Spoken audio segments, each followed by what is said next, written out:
Kitchen. Bengali কিচেনে তোমাদের সবাইকে অনেক স্বাগতম। আজ আমি তোমাদের চিংড়ি মাছের মালাইকারি করে দেখাবো। তো চিংড়ি মাছের মালাইকারি বানাতে কী কী উপকরণ লাগছে সেইগুলো আগে তোমাদের দেখিয়ে দিই। তো চলো শুরু করা যাক।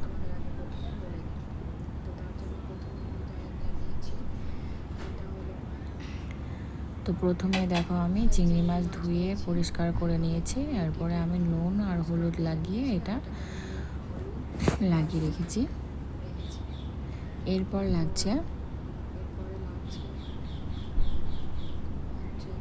এলাচ, দারচিনি, লং আর তেজপাতা ফোড়নের জন্য। তারপর লাগবে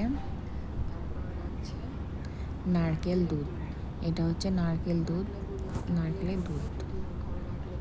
নারকেলের দুধ না থাকলে এটা তোমরা গরুর দুধ দিয়েও করতে পারো। এরপর লাগছে হচ্ছে মালাই অপশনাল, মালাইয়ের বদলে তোমরা কিন্তু ফুল ক্রিমও দিতে পারো। তারপর লাগছে দুটো চেরা কাঁচা লঙ্কা। এরপর গুঁড়ো মশলার মধ্যে লাগবে জিরে গুঁড়ো, ধনে গুঁড়ো, হলুদ গুঁড়ো, লবণ, আর লাগবে হচ্ছে সামান্য চিনি।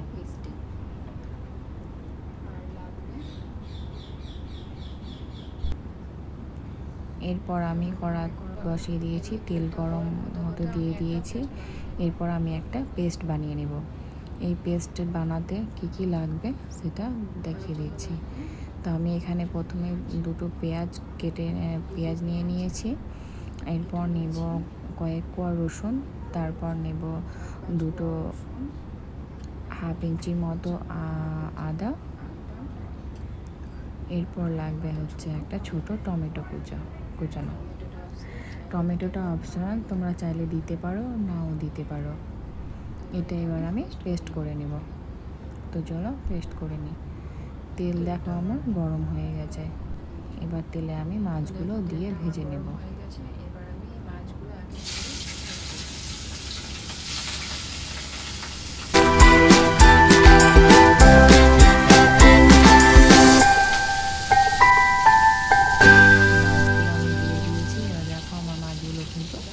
ভাজা হয়ে গেছে, আমি মাছগুলো এবার তুলে নিচ্ছি। এরপর ফোড়নে দিয়ে দেব দুটো তেজপাতা, শুকনো লঙ্কা, এলাচ দুটো, অল্প দারচিনি আর 4-5টা লং। এটা হালকা নাড়াচাড়া করে নেব। এরপর আমি দিয়ে দেব হচ্ছে যে পেঁয়াজ, টমেটো, আদা, রসুন যে পেস্টটা ছিল সেটা আমি এবার দিয়ে দেব।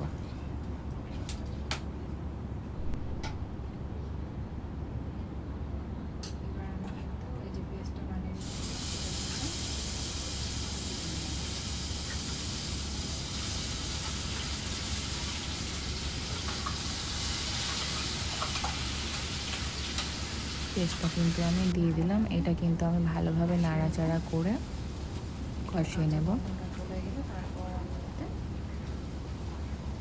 এর কাঁচা গন্ধটা যাওয়া পর্যন্ত আমি কিন্তু এটাকে এইভাবে নাড়াচাড়া করে কষিয়ে নেব ভালোভাবে। তো দেখো আমার পেস্টটা কিন্তু অনেকটাই কষানো হয়ে গেছে, কাঁচা গন্ধ আর চলে গেছে, কাঁচা গন্ধ নেই।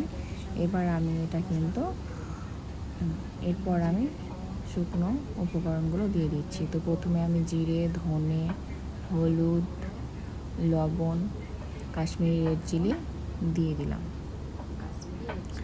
এরপর এটা আমি নাড়াচাড়া করে নেব।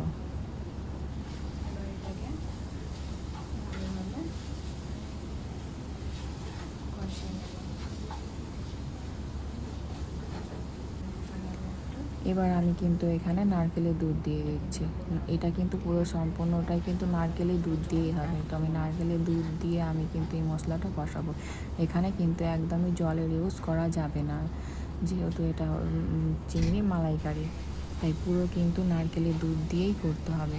তো আমি নারকেলের দুধ কিন্তু অল্প নারকেলের দুধ দিয়ে কিন্তু এই মশলাটা কষিয়ে নেব। তো আমি এইভাবেই দেখো কষিয়ে নিচ্ছি।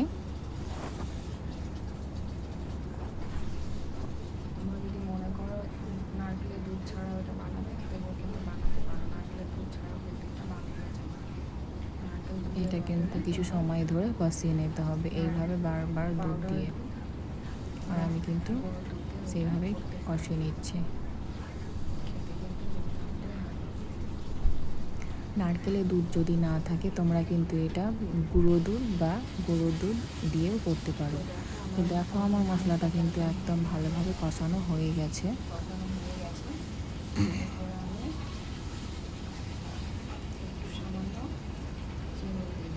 এরপর আমি কিন্তু এখানে সামান্য চিনি দিয়ে দিচ্ছি।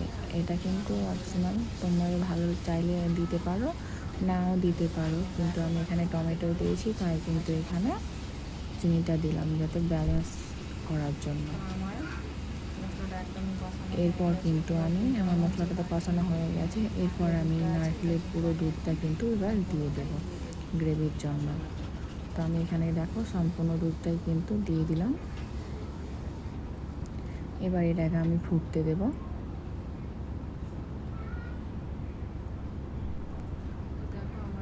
দেখো এটা কিন্তু ফুটে গেছে। এবার আমি এটাতে চিংড়ি মাছগুলো কিন্তু দিয়ে দেব। দেখো আমি চিংড়ি মাছগুলো কিন্তু দিয়ে দিয়েছি।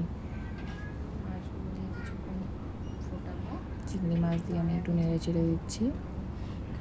এরপর আমি দুটো চেরা কাঁচা লঙ্কা দিয়ে দিলাম।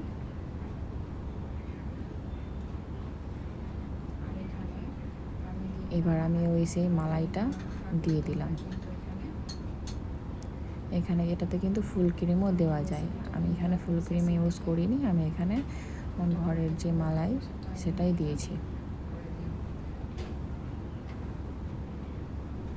এবার এটা ভালোভাবে নেড়ে চেড়ে হতে দেব। তো দেখো এটা কিন্তু অনেকটা হয়ে গেছে। এবার আমি ওপর থেকে একটু গরম মশলা গুঁড়ো দিয়ে দিচ্ছি। গরম মশলা গুঁড়ো দিয়ে আমি কিছুক্ষণ একটু ফুটিয়ে নেব।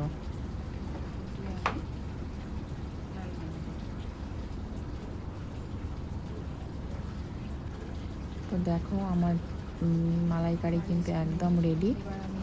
এবার এটা আমি সার্ভ করে নেব।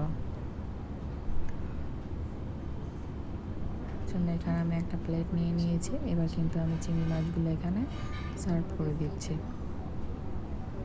তো যদি আমার ভিডিওটা ভালো লাগে, তোমরা আমাকে ভালো লেগে থাকে তো একটা লাইক শেয়ার করে দিও এবং সাবস্ক্রাইব করে দিও।